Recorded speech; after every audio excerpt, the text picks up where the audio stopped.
Hello dear friends, मैं Kamlesh sir एक बार फिर से आप लोगों का बहुत बहुत स्वागत करता हूं।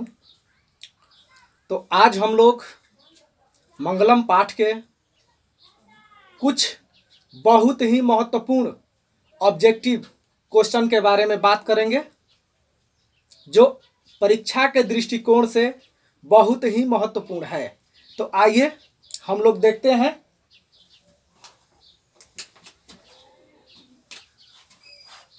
डियर स्टूडेंट्स, आपका पहला प्रश्न जो है कह रहा है मंगलम पाठे कति मंत्रा सन्ति।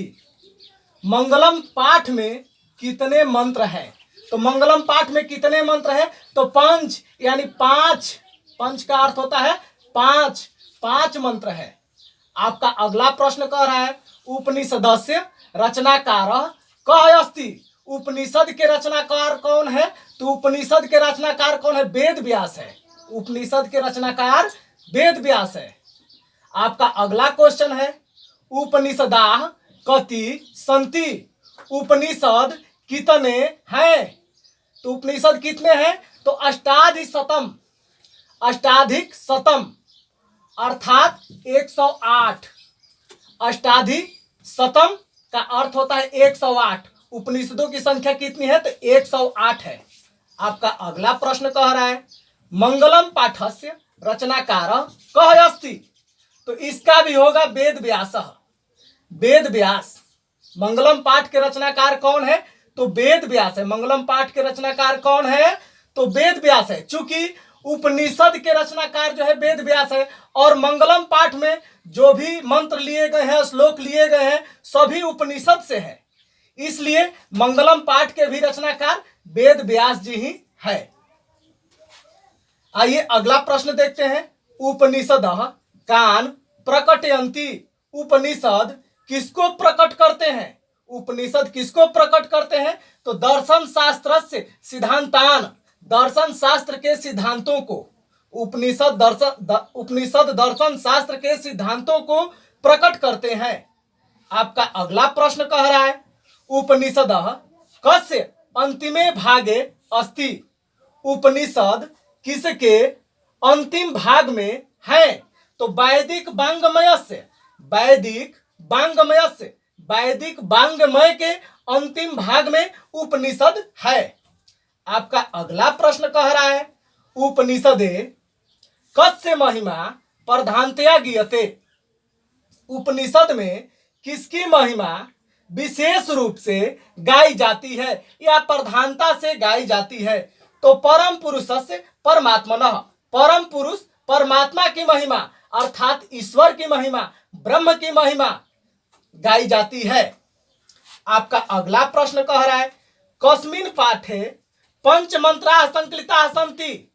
किस पाठ में पांच मंत्र संकलित है? तो मंगलम पाठे। वैसे तो भारत महिमा पाठ में भी पांच मंत्र ही संकलित है, पांच मंत्र ही दिए गए हैं, लेकिन वहां पर दोनों ऑप्शन में नहीं देगा।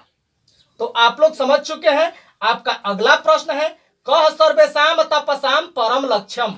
कौन सभी तपस्याओं के परम लक्ष्य है? कौन सभी तपस्याओं के परम लक्ष्य है? तो परमात्मना, परमात्मा अर्थात ईश्वर। ईश्वर ही सभी तपस्याओं के परम लक्ष्य है। आपका अगला प्रश्न कह रहा है, यहां पर ध्यान दीजिए, परम पुरुषस्य महिमा कुत्र गीयते। परम पुरुष की अर्थात परमात्मा की महिमा कहां गाई जाती है? तो सर्वत्र, सर्वत्र गाई जाती है परम पुरुष की महिमा। सभी जगह, सभी जगह परम पुरुष की महिमा गाई जाती है। आपका अगला प्रश्न कह रहा है जगत केन व्याप्तम अनुशासितम च अस्ति। संसार किससे व्याप्त और अनुशासित है? तो परमात्मना, परमात्मा से यह संसार जो है व्याप्त और अनुशासित किससे है? तो परमात्मा से है, ईश्वर से है। आपका अगला प्रश्न कह रहा है वैदिक वांग्मय से अंतिमे भागे दर्शन शास्त्र से सिद्धांतान कः प्रकटयन्ति। वैदिक वांग्मय के अंतिम भाग में दर्शन शास्त्र के सिद्धांतों को कौन प्रकट करते हैं? तो कौन प्रकट करते हैं? तो उपनिषद। उपनिषद, उपनिषद। आपका अगला प्रश्न कह रहा है उपनिषदः वैदिक वाङ्मयस्य कस्मिन् भागे, थोड़ा ध्यान दीजिए, कस्मिन् भागे, किस भाग में, दर्शन शास्त्रस्य सिद्धांतान प्रकटयन्ति। उपनिषद वैदिक वाङ्मय के किस भाग में दर्शन शास्त्र के सिद्धांतों को प्रकट करते हैं? तो अंतिमे भागे, अंतिम भाग में।